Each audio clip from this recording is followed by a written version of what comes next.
I don't think necessarily the actors or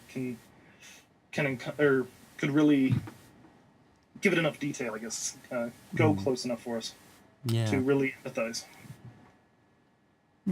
if that makes any sense. Ah, it does. Yeah.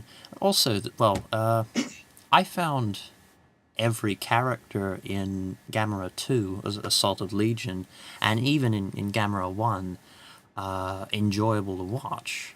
Say, there was Obitsu, I think an employee in some kind of electronics firm.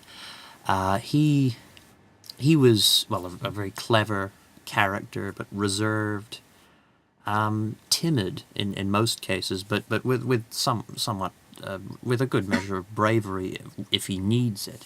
Is it? Are you talking about? I'm sorry, I don't remember any of the names. Are you talking about the techie guy or the sort of sidekick guy? The tech guy, the one Oh, that was wearing the pink jacket, if you remember that.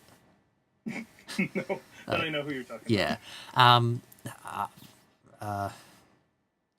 I don't remember the names of all the characters, but I enjoyed watching them. They were well fleshed out. They had good motivations.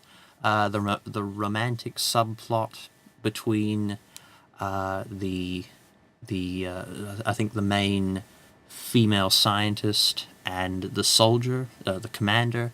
It wasn't overplayed. It was very subtle. It didn't distract you from the monster action or from the overarching conflict. I liked the interactions between these people. Whereas just I couldn't care about the characters in Gamera 3 nearly as much, and they were also unused. So, do you remember that that bumbling security guard in Gamera 1? I do. Yeah. I would like to talk about further, but That he was reduced to just a drunkard who barely did anything in Gamera 3. yeah, I he was just reacted. sorry. He mainly just reacted, Yeah, right? I was actually very disappointed by how he was handled. And in the previous films, he was a character I was torn on because I do hate his kind of character, Yeah. essentially being kind of the comic relief Relief. Mm. sidekick type character for the most part. Um, They and can be yet he fun. was fairly likable in my mind. Hmm. So I had mixed feelings on that, but overall I think he worked in most of the films, even though he was in reduced importance in the second and third. Hmm. But the scene in Gamera 2 in which he and a colleague search some kind of beer storage warehouse and encounter the Legion, that was hilarious, I found. It was a fun scene that really it didn't seem out of... It was comedy, but it didn't seem out of place, given what we know about the character. Yeah, well, I mean, and they did set that up pretty well because the scene for the viewers is that he was a police guy in the first film. The Yes. second film, he's a rent-a-cop, and he's talking with a younger guy who's kind of enthusiastic about being a rent-a-cop and about his past as a police officer. And he's saying, "No, I encountered stuff that was too scary." Hmm. But then suddenly they encountered the monster and the young guy is now just as frightened as comic sidekick guy whose name I've forgotten. Hmm. It's actually not very funny when I explain it, but it was. I was also, I was annoyed with the sheer level of exposition within Gamera 3. In our writing classes at university, we've been discussing the importance, as you mentioned, you Victor mentioned in one of your videos, of showing over telling. Mm. But Gamera 3 seems to be guilty of that exact opposite.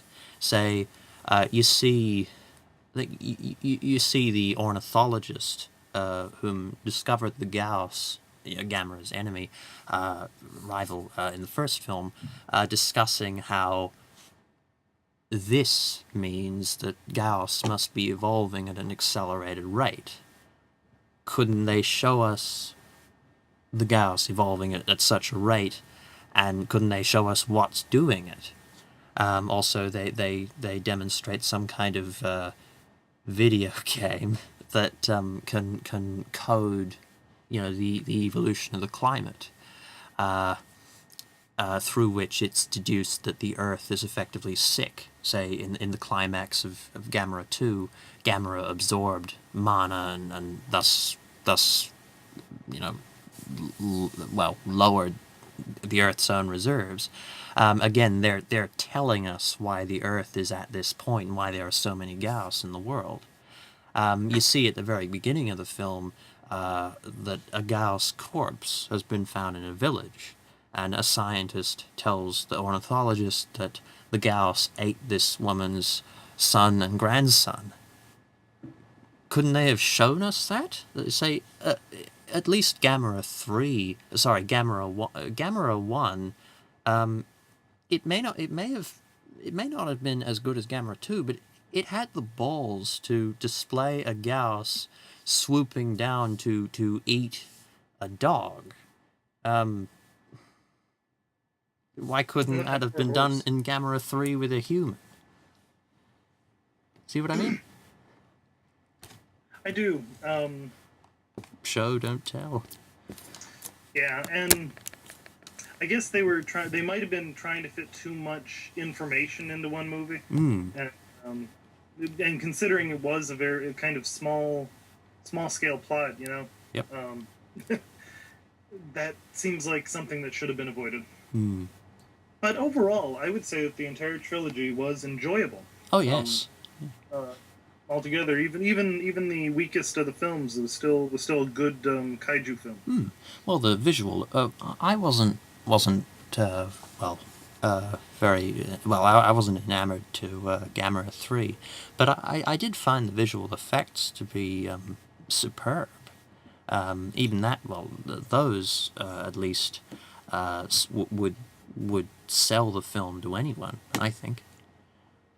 I was going to make a mention on the affixation the Gamera trilogy had with Deus Ex Machinas. Oh, I was thinking about that too. He always ends up beating him through some kind of Deus Ex Machina, pulling massive amounts of mana from the earth, or making a fire fist, or discovering that he knows how to use fire and all that. Well, this has been Victor and Quantum Joker talking about the new Gamera trilogy. Yep, thanks for listening. Thanks for watching. See you later, guys.